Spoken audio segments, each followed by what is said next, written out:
बहू से नफरत। मम्मी मैं कह रहा हूं ना, मैं सिया से ही शादी करूंगा, अन्यथा मैं जिंदगी भर कुंवारा रह जाऊंगा और यह मेरी अंतिम निर्णय है। अब इस विषय पर मैं आपसे आगे बहस नहीं करूंगा। तभी अभिनव की मम्मी रमा जी ने कहा, बेटा तू समझता क्यों नहीं है? हमने तेरे सामने सिया की जन्म कुंडली पंडित जी को दिखाई थी ना, और उन्होंने सिया की कुंडली में मांगलिक दोष बताया है। अब तू बता, सब कुछ पता होते हुए हम तेरी शादी एक मांगलिक लड़की से कैसे कर दें? तू जानता नहीं कि मांगलिक दोष वाले की जीवन साथी की मौत जल्दी हो जाया करती है। इसलिए तुझे मैं समझा रही हूँ, तू भूल जा सिया को। रमा जी ने अभिनव को बहुत समझाया, पर अभिनव का कहना था कि जब मैंने सिया से प्यार किया था, तब मैंने उसके साथ प्यार करते हुए जन्म कुंडली का मिलान नहीं किया था। ना ही मैं इन मिलानों को मानता हूँ। इसलिए बस मैं शादी करूंगा तो सिर्फ सिया से, और यह मेरा आखिरी फैसला है। आखिर रमा जी को अपने बेटे की जिद के आगे झुकना ही पड़ा, और पंडित जी के द्वारा बताए गए अनुसार सिया के मंगल दोष को दूर करने के लिए अभिनव के साथ शादी करने से पहले सिया की शादी एक पेड़ के साथ करवाई गई, और उसके बाद सिया ने अभिनव से शादी करी। सिया दुल्हन बनकर अभिनव के घर आई, पर रमा जी को सिया का मांगलिक होना अभी भी खटक रहा था, और रमा जी उसे दिल से नहीं अपना पा रही थी। और घर में कुछ भी परेशानी आती तो उसका दोष सिया को ही दे दिया जाता था। लेकिन सिया पढ़ी लिखी संस्कारी लड़की थी, और वह उसकी सासू माँ से मिले इस बेइज्जत आरोप को अपने दिल से नहीं लगाती थी, और ऐसे ही ससुराल में उसके दिन कट रहे थे। एक दिन अभिनव ऑफिस से जल्दी घर आ जाता है।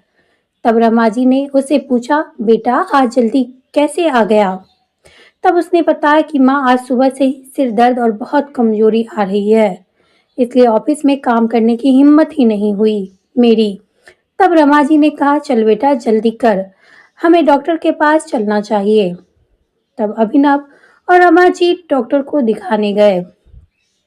डॉक्टर को दिखाने के बाद मालूम पड़ा कि अभिनव को पीलिया हो गया है, और दोनों जैसे ही घर लौटे रमा जी ने घर को सिर पर उठा लिया और कहने लगी, जब से यह लड़की हमारे घर आई है तब से हमारे घर में परेशानी और बीमारियां भी साथ में लेकर आई हैं। इसकी कदम ही अशुभ हैं। अब देखो इसका मांगलिक दोष हमारे बेटे पर भी असर करने लगा है। कल को अगर मेरी बेटी को कुछ हो गया तो कौन जिम्मेदार होगा? तभी सिया ने कहा, मम्मी जी प्लीज, और कितना नीचा दिखाएंगी मुझे? आज तक मैं चुप रही क्योंकि पापा ने यही सिखाया था कि बड़ों के आगे ससुराल में जवाब मत देना, पर आज तो आपने हद ही पार कर दी। अगर मैं आज नहीं बोली तो जिंदगी भर खुद को मैं माफ नहीं कर पाऊंगी।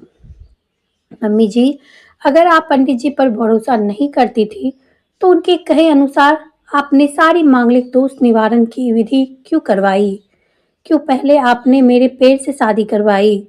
दोष मेरा मांगलिक होना नहीं, बल्कि दोष तो मेरा आपकी बहू होना है, क्योंकि घर में जाने अनजाने में कुछ भी परेशानी आती है उसको आप मुझसे ही जोड़ देती हैं। और जब कोई सास अपनी बहू से सिर्फ नफरत कर रही होती है, तब वह बहू दोष बेटा बहू को नहीं पूरे परिवार को परेशानी में डाल देता है।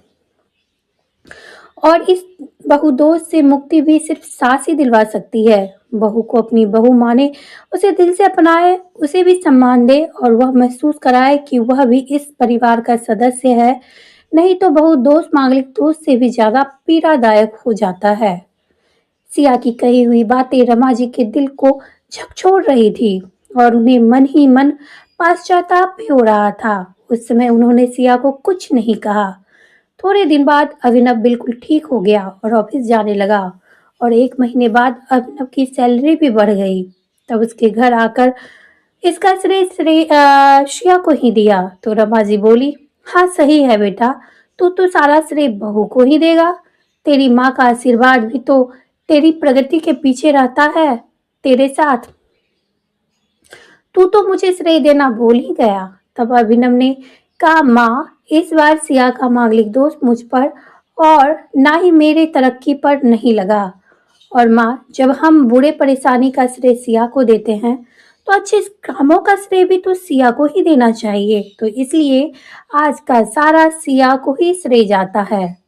अभिनव ने हंसते हुए कहा। तब सिया बोली, अभिनव तो क्या तुम भी मुझे ऐसा समझते हो?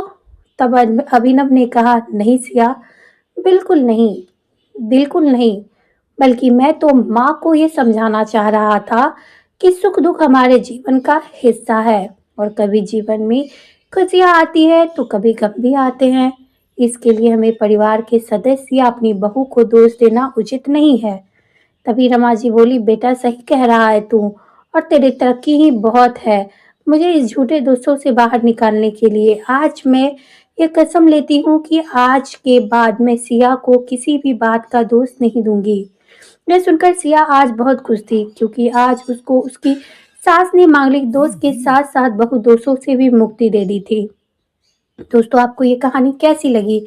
आपको अगर मेरी कहानी पसंद आती है तो इस तरह की कहानी सुनने के लिए आप मेरे चैनल को सब्सक्राइब जरूर करें।